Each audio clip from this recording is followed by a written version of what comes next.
Welcome everyone to 90 Day Fiance, Season 10, Episode 8, Do You Take One Another? And the show is killing me. The show's killing it? Killing me! Specifically me. It's pretty awesome. What do we have going on? 3 books. Wow, it's that interesting. That is exactly how interesting it is. Reminder that I have audiobooks I've been putting up on another channel. I will put a link in the description. Go ahead and check that out. We're just going to dive on in. Let's get going. It's such a crazy, the end of the month is always super busy for my job because my clients get like monthly benefits of coaching, and so they all schedule for like the last 3 days, and so it always gets crazy at the end of the month. And this month is no different. So let's jump right in with Rob and Sophie. He's a good guy who just did something wrong. She shouldn't judge him for that. You know, so he finally convinces her to leave the Airbnb and to go back to his place. And then immediately he has her pack up and they go to a beach place with an indoor bathroom. Instead of saving money and, you know, moving somewhere with indoor plumbing. He just... Nope. Well, I also wondered if maybe the show paid for it or something. Because it didn't make a lot of sense. Well, clearly they make great decisions, you know, picking each other and stuff. Yeah. I mean, it's a fake couple. They just want to stay on TV. I was going to guess it's Redondo Beach, maybe Hermosa Beach. Redondo. Something like that. I don't know. I spent most of my time trying to guess that. And that was it. That's all I felt like that happened. She did say that she's a tracking app on his phone. She called her mommy. And yeah, they talk about that. And she talked about the fact that she knows that he hasn't cheated because of the tracking app. Which is, I didn't tell John this. This is news for John. Which is, I've been tracking you for years. No. Because I don't go anywhere. I do. And I use my eyeballs. You're never out of sight. No, what was funny was, she said that, and then I'm watching TikTok, and this TikTok comes up, and it's like a theoretical situation where this girl says, oh, I don't have to worry about my boyfriend cheating because I have his locations on. And then the audio came on is, here, welcome to Watch Mojo. We are now going to see 10 of the stupidest people we've ever seen. And basically it's calling him stupid. And I was like, wow, the timing of me seeing this TikTok within an hour of me hearing her say that. I don't know how you get around that because I've never... Put your phone in a lead box. I've never... I mean, I guess you turn your phone on airplane mode. And then put it in a lead box. Leave. I don't know. Or you just leave your phone at home. I don't know because I have never dated when that was like an option, and it's never occurred to me to, but it's also kind of like, and they're on 5 hours time difference, so couldn't he just go out with his friends? I don't know. It seems like a weird thing to hang all of her like, oh, but I know he hasn't actually cheated on me because of this. And it's like, really? There's no other option? No other possibility? So then we'll skip to Gino and Jasmine, who I just don't care about. They never even resolved the last fight about the lipstick thing. Now they go straight into this thing where she's fighting with him because he went to... he had his bachelor party at a strip club, but he didn't touch strippers. But then they show video of... him bongoing on a girl's butt. I mean, I'm not going to defend the guy. I just don't care because... Right. Because we don't care. She says she's going back to Panama. Bye. Get out of my country. Yeah, you know what? I guess best for everyone, including her. Definitely us. But it's like a... sorry, my brain just exploded. It's the idea that like more fights isn't always inherently more interesting. At some point, if it's not like ups and downs, and it's just ups, it's just I'd say it's just downs. Just downs? I just don't care anymore. And so that's how I've felt about Gino and Jasmine since the season began, which was a shame because the Jasmine that we saw at the Before the 90 Days reunion was actually really fun when she was making... Somewhat sane, yeah. You know, like if she was someone who like was really funny and charismatic, like 90% of the time and then had these big blow-ups, I could get the love. I see a lot of people who are like, oh, I love her. She just says it as it is. But it's like, well, first of all, you can never hear what she's saying because she's screaming at her. And it's like, and then him, and I just don't care about either one of them. I'm sorry. So. Not sorry. Don't care. So she's like, well, what happened the day before I arrived? And he's like, the day before you arrived? Well, gee, I don't know. It's like, when you went out with your friends? Oh, do you mean my bachelor party? Well, I wasn't going to mention it. But I just kind of feel like, I don't care. We're still waiting on, you still haven't resolved spending all the money on your butt. And getting some of the money from your ex that just gave it to you, which we know no one is giving her money. I mean, maybe he gets like a free premium platinum to her OnlyFans. Oh. Custom material every few months. I don't know. I just refuse to care about these people. Just bigger people. Okay. So then we get to a couple who seems like they might actually be in love. Pause to let you guess which one I mean. And I'm going to say Devon and Nick. I think they might actually, that's how you said. Like, oh, they actually seem like they like each other. But then the preview happened. And... Well, that doesn't mean they don't love each other. It just was super like, ooh, that's not healthy. So what we see is we see them get on a plane. They go to America. Her family picks them up. Her family seems thrilled that they're there. There is no like weird backhandedness or, oh, he's here for a green card or anything like that like we see with some of the other families. They seem genuinely happy. They are going to live with her parents, which does make me think like, oh, maybe you're not in a place to be getting married. Not that you can't get married when you live with your parents, but the fact that he's coming out and she hasn't even gotten her own apartment. Do her parents live in a closet? No, so step up. Okay, so that's a step up. This couple, we saw very little of them. They seem, he does point out things like he's the only Asian person there. And where's there? Somewhere in the U.S. Not Orange County, California? No. Not L.A.? A lot of people there. He would have not have had that experience there. I did one time, we were in Atlanta. I was with a friend. I was with a friend. And somehow I said something like, haven't you seen... so anyway, and he was like, I haven't seen an Asian person since I've been here. Now, we did not go very many places because we were there for an Olympic trials for archery. But I remember being like, oh. And I realized that I had never had the experience of looking around and thinking, I'm the only white person here. Well, I take that back. I have had that experience at Roscoe's Chicken and Waffles near Hollywood and Vine. And we definitely noticed that and we've had it a few times when we traveled. It's usually a good sign for whatever restaurant we're in. Mm-hmm. We did one time go to a restaurant in Salt Lake City. And we looked around. We were the only straight people. We were the only straight couple in there ever. I mean, literally. Food. Amazing. Food was unbelievable. But I was one of those things where I'm like, oh, it's a lesbian couple with some daughters. So I'm like, oh, there's two gay men on a date. And I was like, oh. Huh. It was packed. But I'll tell you what. It was amazing food. And we had never felt so hip.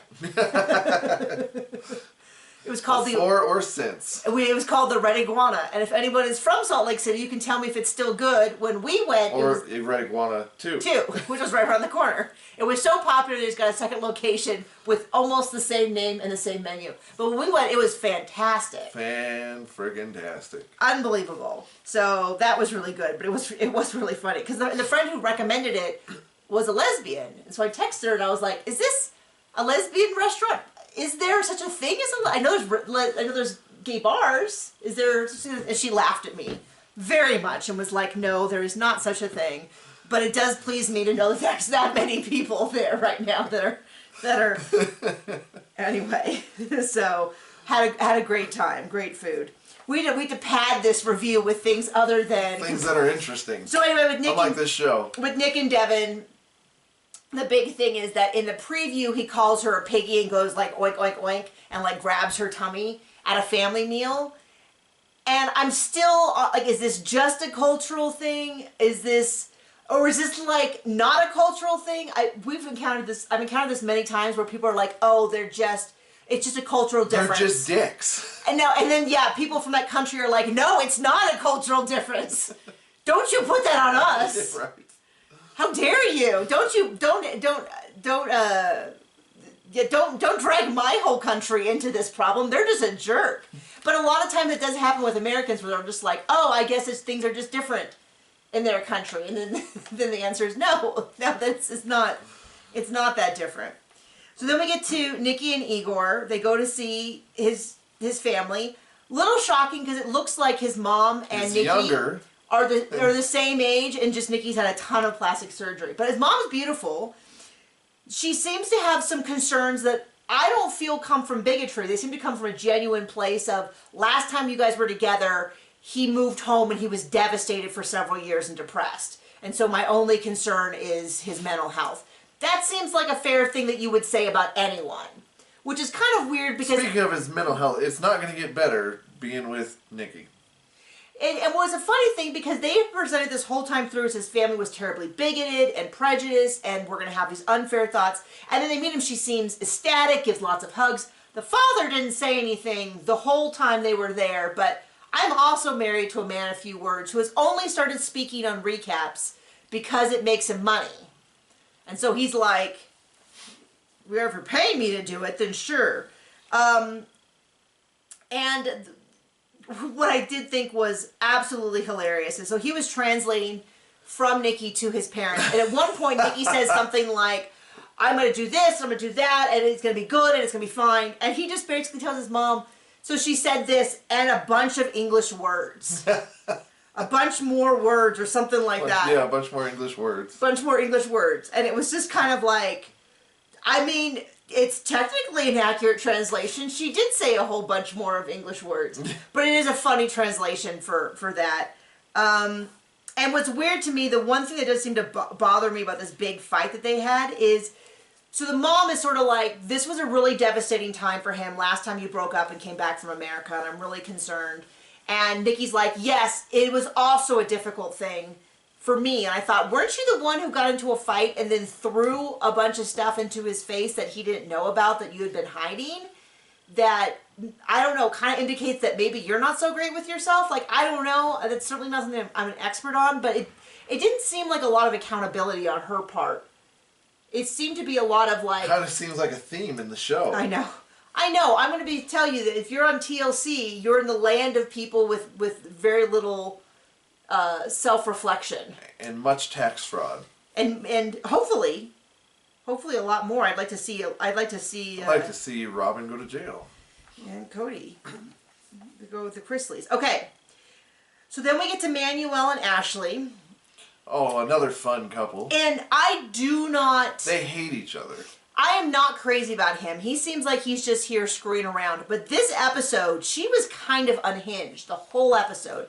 So they get into the car. Well, first of all, she says, get in the car, we're getting coffee, you don't have a say in it. Or something like that. And I was like, whoa, that was a little... Seems fun. That seems like a little odd way to start this adventure. And then she's got a big mug of coffee. She's got like an open container of like a ball canning jar of it. And like another coffee. And she's like, here, you have to hold these. And then after a little while, he's like, I don't want to hold all your stuff. Can't you take it back? And then she's just really like, why won't you help me? But I didn't see a lot of like, the communication definitely. Then she gets on the phone with, was her friend or her sister? I don't care. While he's in the car to complain about him and how she's so overwhelmed, and I thought, this is really odd. This is a really, really odd encounter. Oh, it gets weirder. And I'm like, so I'm kind of like, I don't like the guy, but I'm not finding that much fault in his part of the, because she kind of barks at him, where she's like, I'm going to make him go with all my errands with me to get him out of the house. And I thought, well, he's not your child. My child doesn't get a choice on like going on errands with me. But she's not even like talking to him like, hey, I need to do these things. I thought it'd be nice if you got out of the house. She just kind of barks at him. And maybe it's just exhaustion from him being so weird for so long. But this is not the best image of her. And then they go make candles with her family, her friends. I missed this part. I definitely wasn't paying attention to this. This is when she starts complaining about him sending money back for his family. I thought they were out to dinner. No? No, they were making I thought they were making perfume because they were going to mix different scents, but I guess they were making candles. But if I misunderstood that, I take full responsibility for that. And we don't care. But here's the deal. So she starts yelling at him in front of her friends. About and how... then asking how much money she has to send back in front of her friends. And then her friends are like, oh, this is terrible. And I thought, so I don't understand. Yeah, it's terrible to take care of his kids that he has. And she's like, it's terrible. It seems like you prioritize your family more than Ashley. And I'm kind of like, Yeah, if great. Like, he's got kids. I feel like that need him. A better way of, like, first of all, it just feels wrong. Ashley's a grown ass woman. Well, it feels a little bit more like the way you would approach this is, I know you have obligations to take care of the rest of your family. I respect that, but some of your priorities do need to include Ashley. That would be a statement I could get behind. Sure. This whole thing of like, oh, well, you're here, you should prioritize her over your teenage kids. It's a little bit like, well, really? By definition, actually, legally, that is not the case. Really? Really? And it's like, now, I don't know exactly when she found out and how much she knew before he came. I don't care. Talking about it in front of, bringing your friends well, then into the friend it, bringing it into it, appropriate. It just seemed a little bit like if I was dating a guy and he's like, what's that 2-year-old over there? He's always like, Mommy, I need a hug. Mommy, I need you to put me to bed. Oh gosh, screw that kid. You'd be a little bit like, hold on. Wait a second. And I don't like the guy, but this whole episode I felt like was just going, but is she also at least TLC's reliable in that. Like, you think one person's awful, one person's kind of normal. Nope, just wait. They're both awful. Yeah. They'll out-awful each other. Yeah. That's very, very much what I felt like this episode was a little bit like, she has some legitimate concerns, but this is not one of them, I felt like. Right. Like, oh, I'm sorry, and then he starts yelling about, like, I need to send them $100, and you spend more than that at the vet. $300. $300 or something like that. And he's like, yelling with the kids, and I'm like, I love my dog, but also reasonably, if I needed to. If it was between a dog and a child, guess who's gonna get buried in the backyard? John. It's not gonna be our child. You need to put the dog down. But it's just one of those things where I don't know. Now maybe the real issue is that he didn't tell her and she was caught off guard. Like, that's a fair accusation. But I felt like a lot of what was being said was one of those things where you're like, yeah, and wait, what did you say? You said screw them kids? Okay, maybe I don't want to sign on for that. Okay, and then the last one was Clayton and Ana. And here's my thing. I just don't think she likes him that way. And I'm just saying the way she looks at him. Guinea pigs. The way she looks at him, just from the start, just does not. I just don't see that she likes him. And that first night, I get that she was tired. I get that the mom was next door. But the way that she was like, scoot over and then let's put this thing between us, felt very much like it wasn't just that I don't want to have sex with you right now because your mom's nearby. But it was very much like, oh, God. And I'm wondering if she's already over him and only did the show because she'd be in the U.S. and be paid or something like that. I don't know, because I am not someone who says you have to, she has to get there and start sleeping with him right away. And absolutely I respected the mom thing, but just the way she looks at him in general just sends up my spidey senses that she is not physically into him. That's all I'm going to say. So first off, yes, they bathe the guinea pigs. The sister is nuts. I'm going to say this about Closet Mom. I thought Closet Mom was going to be a much bigger issue and that we were going to see tons of Closet Mom having opinions, stepping in and having conversations. Either they edited it out. She lives in the closet and she can shut the heck up, is my opinion about that. No, I know. But that doesn't change the fact that I thought it was going to be this huge issue. And the sister was nice on this episode. I know, but my point she wasn't drunk. She's been there for like 30 days. I thought it was going to be fire. I thought we were going to have like a Jasmine situation where they were constant issues. And I was going to say, Closet Mom's been pretty quiet. I'm just saying that. She's been pretty quiet. Yeah. They're at day 59 till they get married, so she's been there 31 days in just a second. But they go out to go apple picking. Brandy, the sister, kind of apologizes. I'd still keep one eye on her, for sure. Because she's just like, well, I just still see him as my... Especially after alcohol. Yeah. I would still see him as my little brother. And then there's a whole big thing about how her mom, Anali's mom, is sick and unwell, and she doesn't want to come to U.S. for a visa.